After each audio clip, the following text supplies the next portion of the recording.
Hi you guys, welcome back to my channel. My name is Katie. If you're new here, I'm a stay-at-home mom of 3 kids. I have a 6-month-old baby named Ryan, and we have been starting our baby-led weaning journey, and it's been so much fun, and I wanted to share some things that I've learned and some tips and just some ideas with you guys today. This video is going to be in collaboration with my friend here on YouTube, Brittney Jade Anthony. She's a mom of 2. She has a baby also who is also doing baby-led weaning. She shares so many types of videos on her channel. She does recipes. She shares a lot of keto and healthier recipes on her channel. She shares vlogs and all things mommy related. So make sure you go check her channel out after this video. Tell her you came from my video. Subscribe. If you like my content, you'll definitely like hers. She is awesome. She's super motivating. And we thought it would be fun today to both kind of show you guys what we like to give our babies as far as baby-led weaning goes. Baby-led weaning is basically skipping the spoon feeding stage with your baby, and instead of giving them purees or mashed up food, you go right into giving them full pieces of food, and basically they can eat anything except for honey.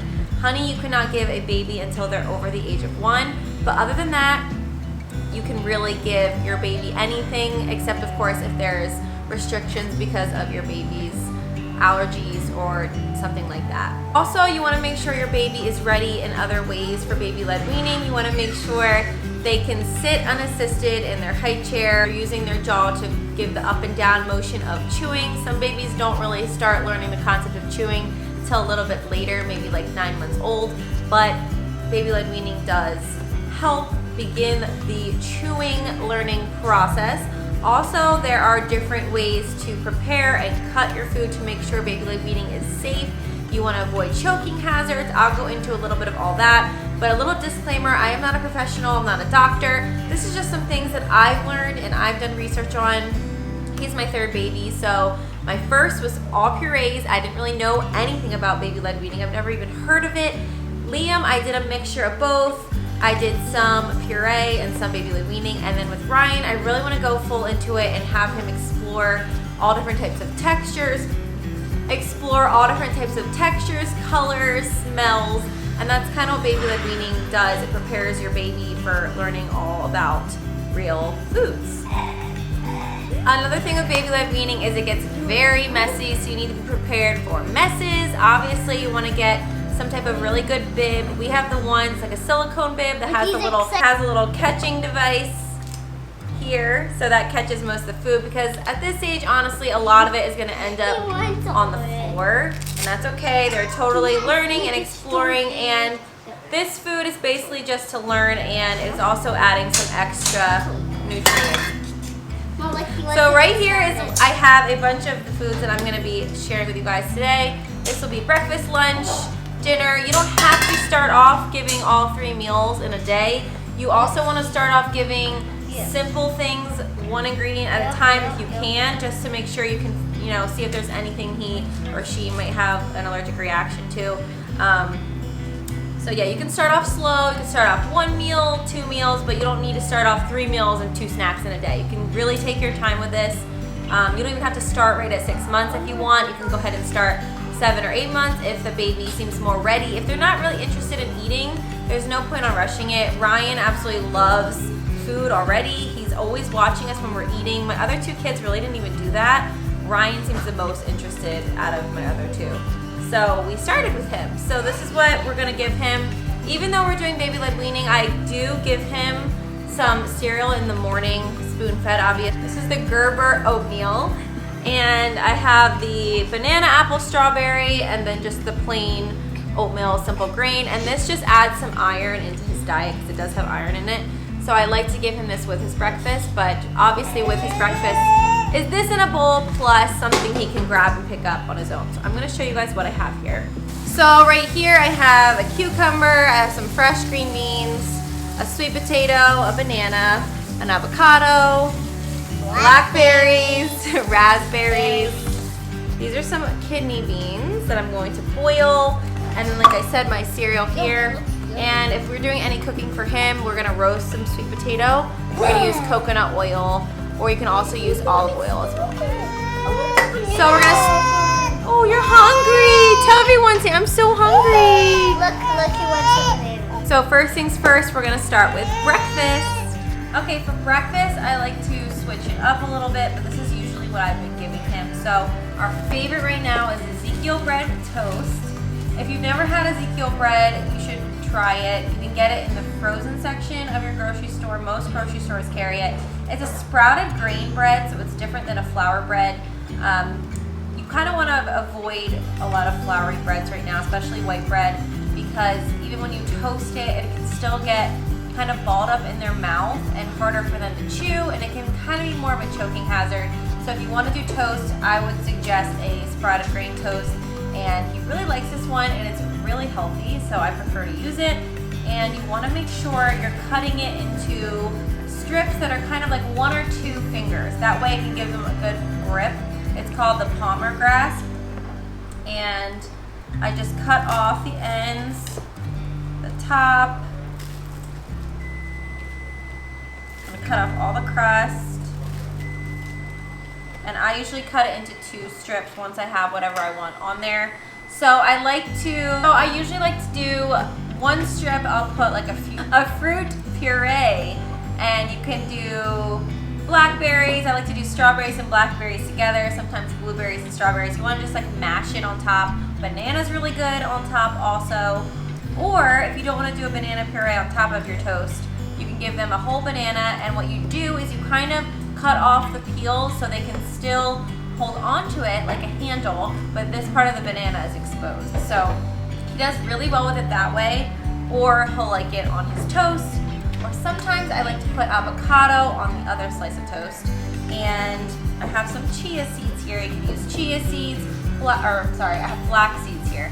You can use flax seeds or chia seeds also on something that's harder for them to pick up. So if you want to give them just a piece of avocado, you can kind of roll it around in some seeds, and it makes it a little bit easier for them to grasp.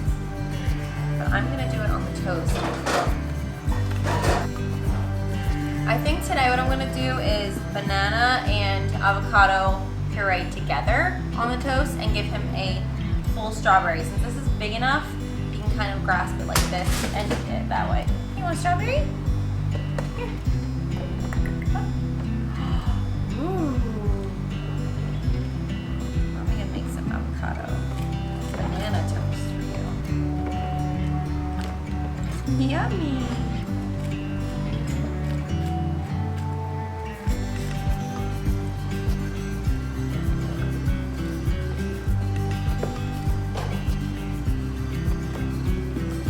Uh-oh. He loves strawberries. Is that good toast? Is that so good? Yeah, sure.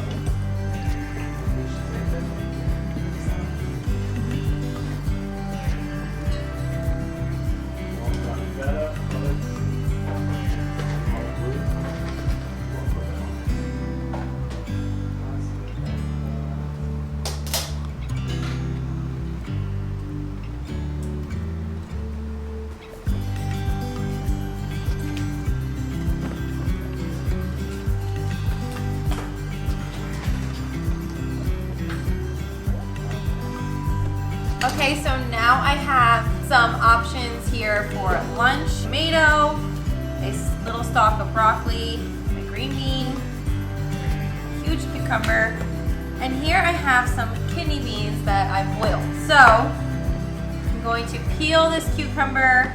I'm going to show you how I cut the tomato, and the green bean, as long as the ends are cut off if they're fresh, you can kind of just give it to them. It's long enough for them to hold on to it and chew on it.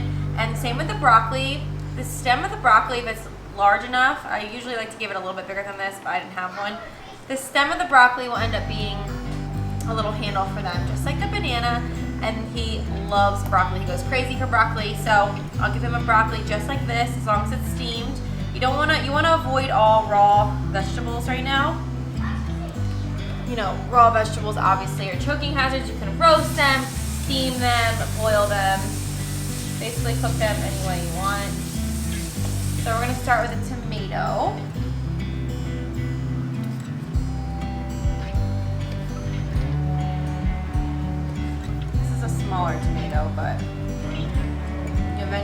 up with like the wedges, and then you kind of hold on to it like that. Throw away the ends. Cut off the ends of the green bean. So now I have to work on the cucumber. I'm gonna peel this guy.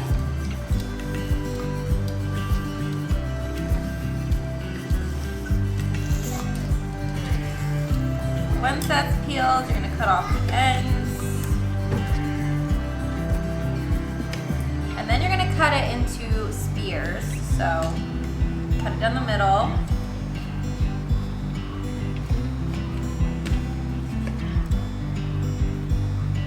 Cut it again.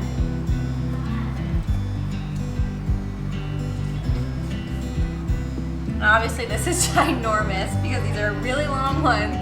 So you can kind of cut it like that and it's a perfect little, it's gonna give him a perfect little grip. So, let's give this to him. So Ryan right now has his tomato, his cucumber, his broccoli, and a couple kidney beans. Now this is more than I usually give him at a time. I kind of just wanted to show you guys the options I was talking about. But woo, and we dropped it. They also are gonna drop a ton off the tray, like I said. Just trying to get that grasp, you know, get the grass down. Cucumbers can also be pretty slippery. Oh, is that so good? Do you love it? Oh, you do. He is so happy when he's eating. He's just loving everything so far. The only thing he really doesn't like right now is raspberries. He gags so much. That's another thing I want to talk to you guys about. Gagging with baby-led weaning is super normal, and it's kind of just, you know, the natural gag reflex that babies, that we all have, and it kind of just helps make sure nothing, you know, goes down the wrong way and that they don't choke. So there's a big difference between choking and gagging. So that's why we put in place, you know, the rules for cutting certain things a certain way to avoid choking hazards. Don't give anything raw. You want to make sure everything that you give can be smushed in between your fingers pretty easily.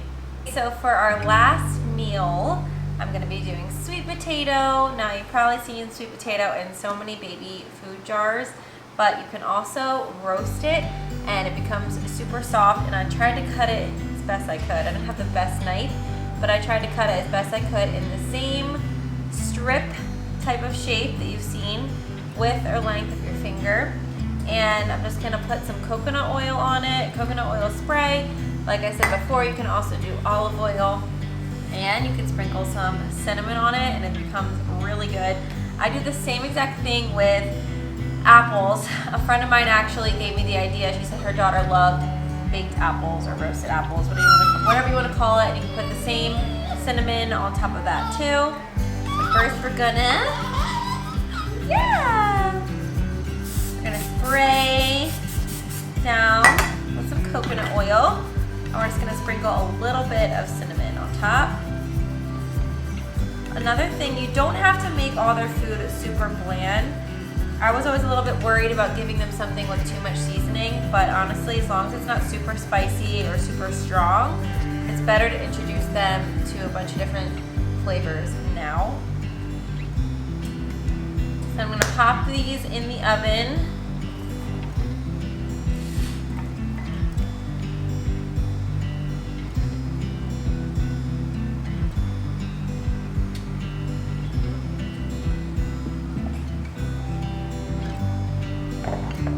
That looks good, huh? So while the sweet potatoes and apples are baking, I kind of wanted to show you guys just some extra things that you can be giving to your baby also.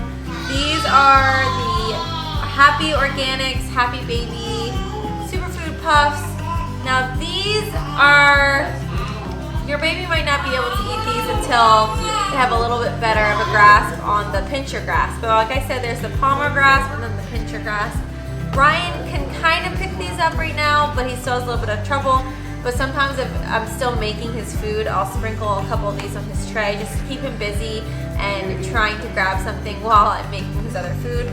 So we got the flavor banana pumpkin and strawberry and beet, and they are gluten-free, they are organic, and yeah, he likes them. No complaints so far. So these are a little bit of a snack that you can put on your baby's tray. Like I said, make sure they are sitting unassisted. They also have those little teething wafers that you can give them. He's being really loud on the floor right now. He's playing while his dinner is cooking. But, you know, those are just a couple snacks your baby can have. And I also want to show you guys, I forgot to add this in with breakfast. Brian has tried eggs already. He's tried a couple meats. He's tried some chicken, he's tried beef, and he's tried eggs, and he has tried salmon. So with any meat, you can cook it in the same shape that I've been showing you. You can do eggs this way, or you can even make them scrambled. It all depends how your baby wants to learn how to pick them up and eat them. He has had them scrambled before, but I like to make them in this little strip because then it just makes it easier for him to grab.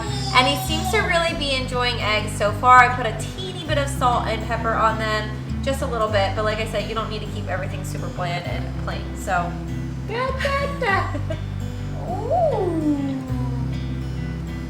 No, you didn't do. I know some. He really does love food. He loves to try everything so far. It's way better than Oh, and there it goes on the ground. But these just came out of the oven, and they are soft enough to where he can kind of mush them, but not too soft to where a huge hunk is going to break off into his mouth. So once these cool down a little bit, I'm going to let him try these. The apples cooked a little bit faster than the sweet potato because obviously I cut the pieces way smaller than sweet potato, but that's okay. They're still soft enough to where he can eat them. Is it delicious? You didn't try your sweet potato yet. Ooh.